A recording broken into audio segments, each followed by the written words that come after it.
Quando um cachorro começa a arrastar um cobertor pela rua, todo santo dia, no mesmo horário, alguns vizinhos acharam engraçado. Mas quando uma senhora decide segui-lo discretamente, ela descobre algo debaixo daquele pano, e naquele momento eles chamaram a polícia imediatamente. Era cedo demais para barulho na rua, mas ali estava ele de novo, um cachorro magro, de pelagem suja e focinho machucado, arrastando com dificuldade um cobertor velho pela calçada. O pano puído nas bordas deixava um rastro estranho no chão, como se guardasse algo. Ou alguém. Dona Ivone, que varria a calçada naquela manhã, franziu a testa. Esse cachorro apareceu de novo, hein? Sempre com esse trapo. Mas não era só a repetição. Era a forma, o jeito metódico, a insistência silenciosa. Alguns vizinhos chegaram a rir nos primeiros dias. Diziam que ele tinha pegado o pano de alguma casa abandonada, que talvez só quisesse fazer um ninho, mas havia algo naquele comportamento que não combinava com brincadeira. Sempre no mesmo horário, sempre no mesmo trajeto. Ele puxava o pano como se fosse uma missão. Descia a rua, contornava a praça, evitava as pessoas e sumia num beco entre os muros rachados de um antigo galpão. Um adolescente chegou a filmar a cena. O vídeo foi postado com uma legenda debochada: o cãozinho do cobertor maluco. Só que para quem olhava com mais atenção, não havia nada de engraçado. Era como se o cão soubesse exatamente o que estava fazendo, como se estivesse cuidando de algo que ninguém mais via. Na manhã seguinte, 3 moradores decidiram observar mais de perto. Não combinaram nada, apenas sentiram que algo ali não era normal. Cada um ficou em silêncio, escondido atrás de cortinas, portões entreabertos, janelas discretas. O bairro seguia sua rotina comum. Caminhadas, buzinas, crianças indo para a escola. Mas eles estavam atentos a uma coisa só. E ele apareceu, pontualmente como um funcionário fiel a um turno invisível. Arrastava o cobertor com esforço, os dentes firmes no tecido encardido, os olhos baixos, como se carregasse o peso de um dever. O corpo magro avançava com uma seriedade quase humana. Cada passo dizia que aquilo não era brincadeira. Desceu a rua devagar, contornou a praça com a cabeça baixa, ignorando os cachorros que latiam à distância, e então virou à direita, desaparecendo na direção de um beco esquecido. Aquela passagem era estreita, entre 2 muros cobertos de era. Levava aos fundos de um galpão desativado. Antiga marcenaria, agora apenas silêncio e ruína. O tipo de lugar que a cidade esquece, mas que parece guardar alguma coisa. E havia algo diferente naquele trecho. Quem observava com atenção via aquele cachorro. Sempre diminuía o passo antes de entrar. Parava, olhava em volta, como quem garante que ninguém esteja por perto. Depois, desaparecia entre as sombras, levando o cobertor consigo. Ele entra com o pano, mas nunca sai com ele, sussurrou um dos vizinhos com o olhar inquieto. E era verdade, o pano sempre sumia lá dentro. Mas no dia seguinte, reaparecia, entre os dentes, pronto para mais uma jornada. Como se cão estivesse reencenando, dia após dia, um ritual sagrado que ninguém conseguia decifrar. O que havia ali dentro? Por que aquele cobertor? Parecia mais importante do que a própria vida.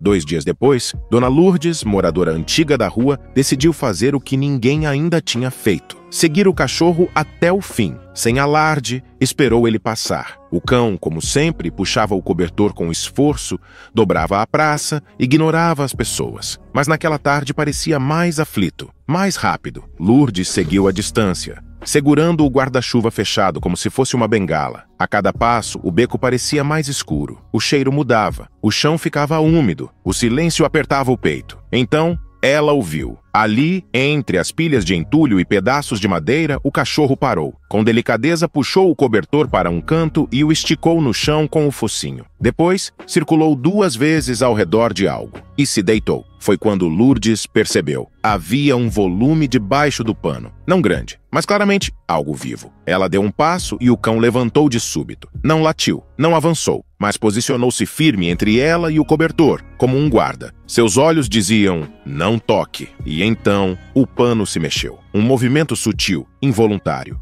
como o tremor de um corpo frágil. Lourdes recuou, sem fôlego. Aquilo não era um objeto, não era um brinquedo. Sem saber o que fazer, ela deu meia volta e saiu correndo para casa.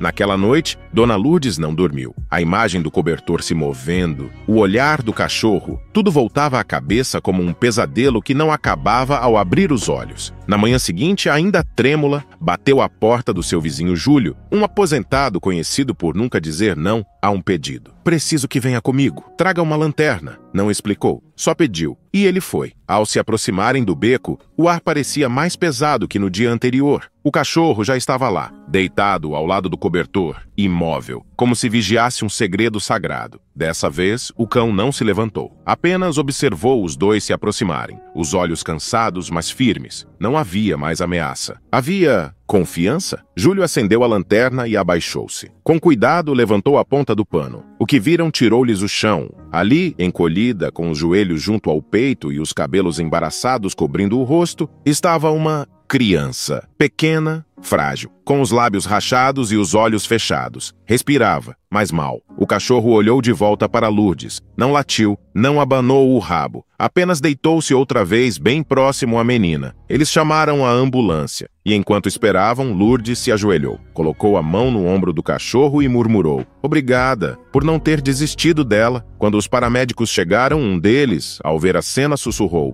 "Como ela sobreviveu aqui, sozinha?" Mas a verdade é que ela nunca esteve sozinha. O cão estava ali, dia após dia. No frio, na fome, no escuro, ele ficou. E agora, finalmente, alguém estava ficando por ela também. A notícia correu rápido. Em menos de 1 hora, a rua estava cheia de viaturas, curiosos e câmeras de celular. Mas mesmo em meio ao tumulto, ninguém sabia dizer de onde aquela criança tinha vindo, nem há quanto tempo estava escondida, ou por quê. Os paramédicos levaram a menina com urgência para o hospital. O cão, que tentou subir na ambulância, foi contido com cuidado por um dos policiais, mas não resistiu. Apenas sentou-se na calçada e esperou. Enquanto isso, perguntas se espalhavam como fogo em palha seca. Como ninguém viu nada? Ela estava ali há quanto tempo? E esse cachorro, de onde surgiu? Dona Ivone, que dias antes apenas varrera a calçada e observava, agora juntava peças que antes pareciam soltas. Lembrava-se de barulhos na madrugada, de brinquedos abandonados perto do portão, de uma família que tinha se mudado para uma casa na rua de cima e que depois simplesmente sumiu. "Tinha uma criança lá, sim", murmurou. "Eu lembro do riso dela na janela." As autoridades começaram a investigar, e o que descobriram começou a desenhar um quadro muito mais sombrio do que o bairro imaginava. O cachorro tinha dono, ou melhor, tinha tido. Seu nome era Max, e o último registro oficial dava conta de uma adoção feita quase 2 anos antes, por um casal com uma filha pequena. Essa mesma família, que ninguém via havia semanas. Uma denúncia anônima feita meses atrás citava gritos,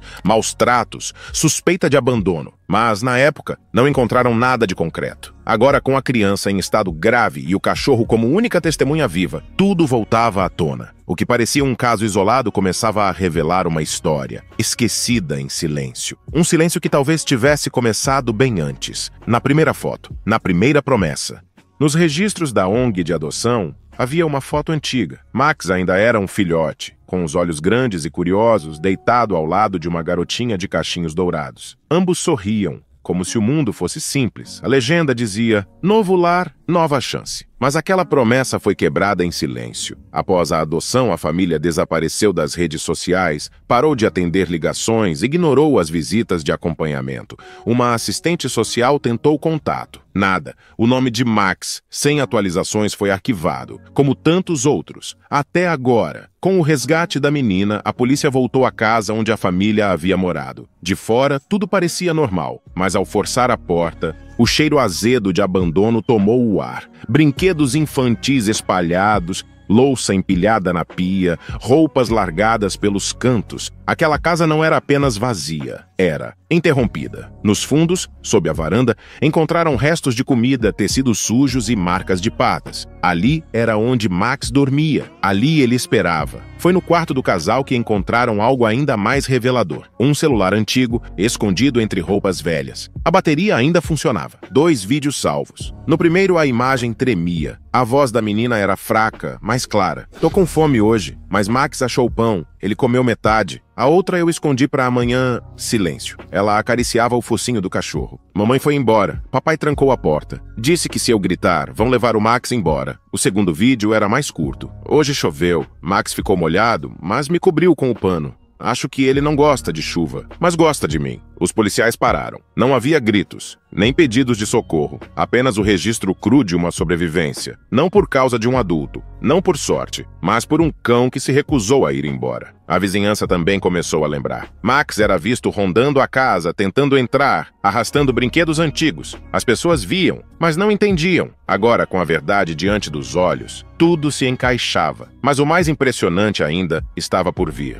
No hospital, os médicos enfrentavam um desafio delicado. O corpo da menina estava em choque, mas vivo, fraca, desidratada, com sinais de maus tratos antigos, mas respirando e completamente silenciosa. Não chorava, não comia, não reagia ao toque. Nem mesmo os estímulos mais simples pareciam alcançá-la, até que uma enfermeira comentou: "E se trouxessem o cachorro?" Ele ainda estava na delegacia local, aguardando os procedimentos de acolhimento. Mas com autorização emergencial, Max foi levado até o hospital naquela mesma tarde. Ao entrar no quarto, o silêncio que dominava o ambiente foi rompido sem uma palavra. A menina, até então inerte, virou o rosto lentamente. Seus olhos o seguiram e, pela primeira vez desde o resgate, ela chorou, mas não de medo. Era como se algo tivesse finalmente voltado ao lugar. Max se aproximou devagar, deitou-se ao lado da maca, e a menina estendeu a mão com dificuldade até alcançar sua orelha. A partir daquele momento, tudo mudou. Os médicos não escondiam a surpresa. Ela ficou pelo menos 10 dias naquele galpão.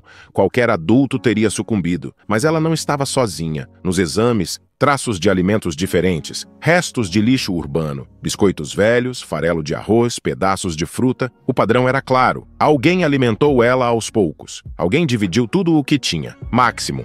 O caso tomou as manchetes no dia seguinte. Cachorro salva criança abandonada. Milagre de 4 patas. O herói que ninguém viu. Mas para Max nada disso importava. Ele não se interessava pelas câmeras nem pelos jornalistas na porta do hospital. Ficava sempre do lado dela, calado, atento, com um olhar fixo no rosto da menina, como quem sabe que ainda não acabou. Aos poucos, ela começou a reagir. Primeiro, aceitou comida sem hesitação. Depois, deixou que os enfermeiros a tocassem. E, por fim, olhou nos olhos de um deles e falou a primeira palavra desde o resgate: Max. O quarto parou. Não era apenas um nome, era um elo, um código de sobrevivência entre dois seres que haviam se agarrado um ao outro no meio do abandono. Dias depois, a justiça concedeu à menina um lar temporário, seguro, acolhedor e com um detalhe irrenunciável. Max iria junto. Ele entrou na casa de cabeça baixa como quem pede licença, mas bastou vê-la sentada no sofá para que o rabo abanasse, tímido. Ela abriu os braços. Ele deitou a cabeça no colo dela e, pela primeira vez, ambos dormiram em paz. Naquela noite, a mãe adotiva lavou o velho cobertor e o dobrou com cuidado. Colocou-o aos pés da cama da menina, como quem entende que certos objetos não são descartáveis. São memória viva. E assim, sem precisar falar, Max cumpriu sua missão. Não como herói de capa, mas como guardião silencioso. Porque às vezes o amor mais verdadeiro não late, não pede. Se você se emociona com histórias como esta e quer continuar descobrindo mais relatos incríveis, não deixe de se inscrever no canal. O seu apoio é fundamental para que possamos continuar compartilhando essas histórias tocantes com você.